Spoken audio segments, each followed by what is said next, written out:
Hi అండి, welcome back to our channel.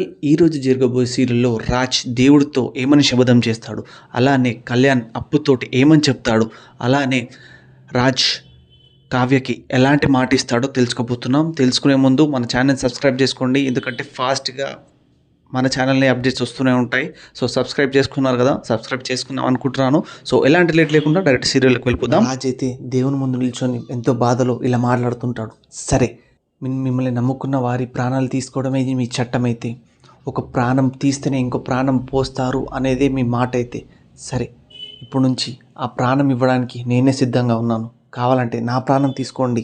మీకు ప్రాణానికి ప్రాణమే కావాలి అయితే ఆ ప్రాణం నాదే తీసుకోండి. వాళ్ళ ప్రాణాన్ని కాపాడండి, నిలబెట్టండి.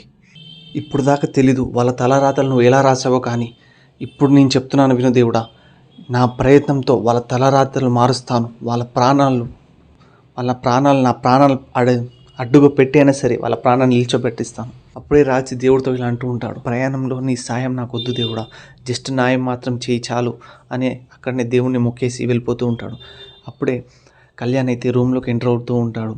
ఇంకా అప్పు అయితే అడుగుతుంటుంది, కళ్యాణ్ చెప్పావా నువ్వు నా బావకి ఈ విషయం చెప్పావా చెప్పు అని అడుగుతూ ఉంటుంది అప్పు. అదే టైంలో కళ్యాణ్ అయితే ఏం చెప్పాలో అర్థం కాక అలానే ఆలోచిస్తూ దీనంగా కూర్చొని ఉంటాడు.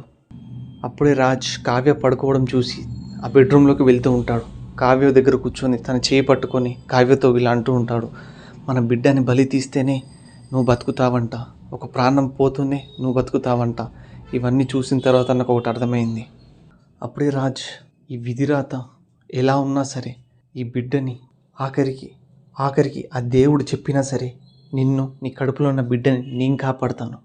ఈ విధిరాత మార్చే ప్రయాణంలో నా ప్రాణాలు పోయినా సరే మన బిడ్డని నీ చేతిలో పెట్టి నేను వెళ్తాను, నేను మాటిస్తున్నాను ప్రభావతి అని రాజు అక్కడ నుంచి వెళ్ళిపోతుంటాడు. అప్పుడే కావ్య అయితే తన చేతిని పట్టుకుంటుంటుంది.